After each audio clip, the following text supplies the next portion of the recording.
Hello everyone, আমি ready হয়ে চলে যাবো পুজো দিতে। তো চলো যাওয়া যাক। তো আমি রেডি হয়ে নিয়েছি। তো আমাকে কেমন লাগছে তোমরা কমেন্টে প্লিজ জানাবে।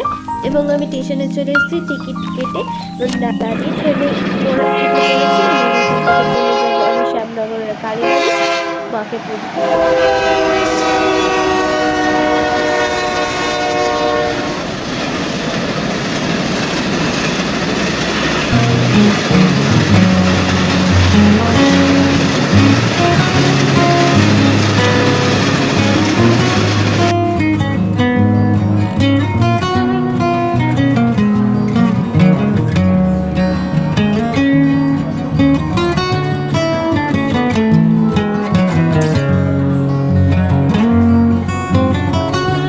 তো এখানে পুরোপুরি আমি ঢুকে পড়েছি।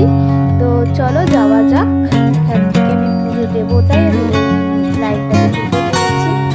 এবং তোমাদেরকে আগে থেকে আমি জানিয়ে রাখি, এখানে ভিডিও করা অ্যালাউ ছিল না, তার জন্য আমি ভিডিওটা কন্টিনিউ করতে পারিনি। এটা আমি তোমাদের যতটা সম্ভব